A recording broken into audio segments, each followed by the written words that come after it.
We are back with another deal of the week review, but this time in a different setting for you guys, where a lot of the work happens. Just me sitting at this desk for 15, 16, 17, 18-hour days, trying to get a bunch of work done and trying to get these deals closed for my clients so that they can continue to scale their real estate portfolios and we can continue to help them make that a reality.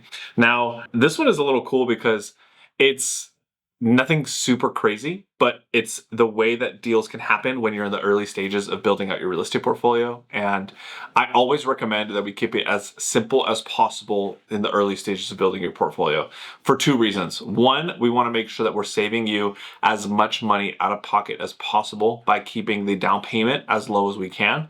And number two, getting better terms on the actual loan itself. Now, normally that happens with us picking a better interest rate, which is what we did in this situation for this client. And oftentimes my goal is how can we save as much money for you out of pocket? And this way you can continue to reinvest that into multiple deals.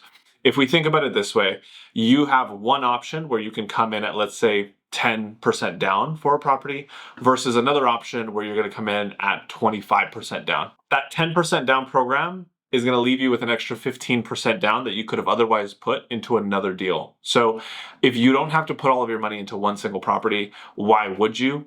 Let's focus on actually saving more money so that we can then reinvest it into more deals.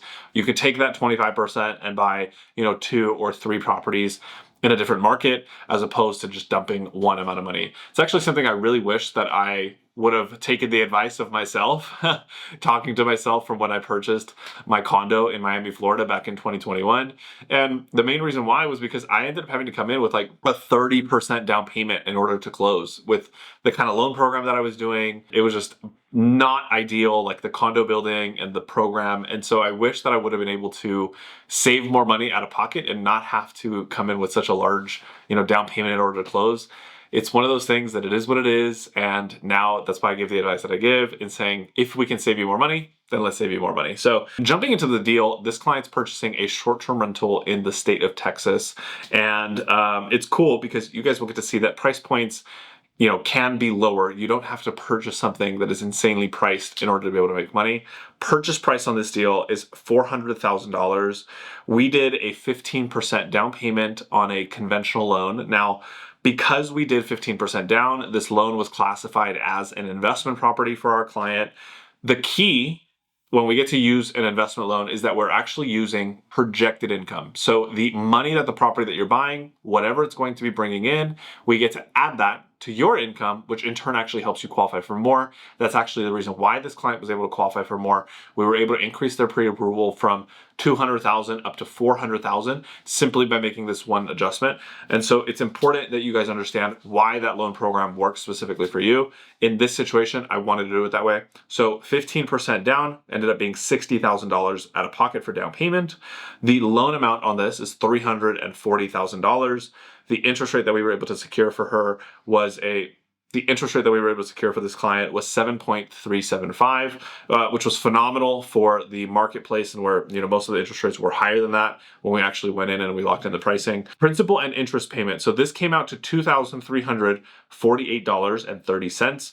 That's just, the interest rate, principal and interest payments only. Property taxes were $520 per month. Homeowners insurance, $113.33. Monthly PMI, $79. If you remember, PMI is private mortgage insurance. It's basically the insurance that you pay to the bank whenever you put less than a 20% down payment, and it falls off of your mortgage when you get to 22% equity in your house on most deals. Total monthly payment came out to $3,060. Phenomenal. I think they're going to be able to get amazing cash flow from this property. They're going to do a great job with all the design and the amenities and everything else that they plan to do.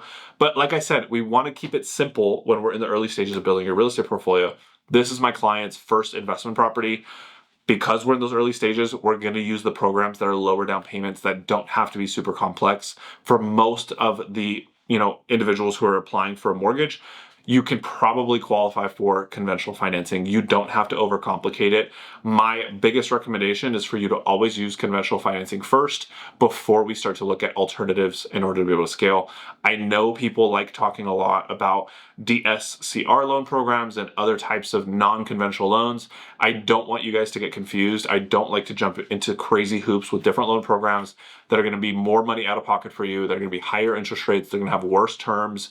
They might even be adjustable rate mortgages. They're just things you don't even need to get into when you're in the stages of building. And what's cool is for this client, they're going to not only be able to, one, secure the property and be able to save money on their taxes.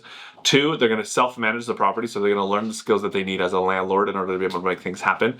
And three, they're going to be cash flowing once it's up and running, which is going to allow for them to next year go buy another investment property, putting the same, if not a lower down payment. Like I said, we try to keep it super simple. I hope that was informative for you guys. I'm going to continue to do Deal of the Week videos. If you guys haven't seen my last Deal of the Week, you could probably click right here or somewhere here. But I appreciate you guys. We will see you in the next Deal of the Week. Crazy, scary, spooky, hilarious. Crazy, scary, spooky, hilarious. Crazy, scary, spooky, hilarious.